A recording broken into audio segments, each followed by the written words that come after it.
दर्पण न्यूजच्या सांगली कार्यालयाच्या वर्धापन दिनास हार्दिक शुभेच्छा.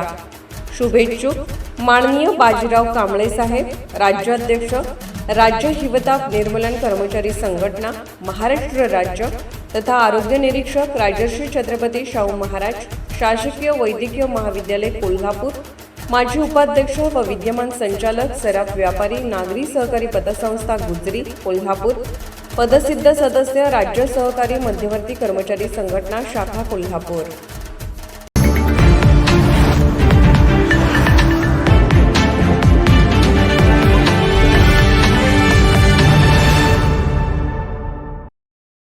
काँग्रेस पक्षाचे ज्येष्ठ नेते स्वर्गीय आमदार पी.एन. पाटील यांच्या विचारांचा आदर्श समाजातील तरुणांनी घ्यावा.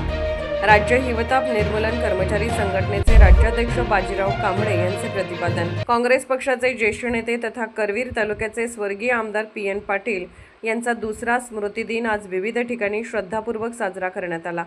यानिमित्त राज्य हिवताप निर्मूलन कर्मचारी संघटनेचे राज्याध्यक्ष बाजीराव कांबळे यांच्या हस्ते पी.एन. पाटील यांच्या प्रतिमेस पुष्पहार अर्पण करून अभिवादन करण्यात आले. यावेळी बाजीराव कांबळे यांनी पी.एन. पाटील यांनी करवीर तालुक्याच्या विकासासाठी दिलेले योगदान तसेच सामाजिक व राजकीय क्षेत्रातील त्यांचे कार्य स्मरणात राहणारे असल्याचे सांगितले. त्यांच्या विचारांचा आदर्श समाजातील तरुणांनी घ्यावा असेही त्यांनी यावेळी नमूद केले. या अभिवादन कार्यक्रमास राष्ट्रवादी काँग्रेस पक्षाचे अजित पवार गटाचे ज्येष्ठ नेते सरदार आंग्रे, सामाजिक कार्यकर्ते तानाजी जरग, संदीप टिके सुळे, विनायक मोळे, संदीप पाटील, श्रीकांत शिपुगडे आदी उपस्थित होते.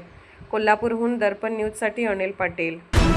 निर्भीड बेधडक बातमीसाठी दर्पण न्यूज चॅनलला लाईक करा, शेअर करा, सबस्क्राईब करा. मुख्य संपादक अभिजित रांजणे, दर्पण न्यूज.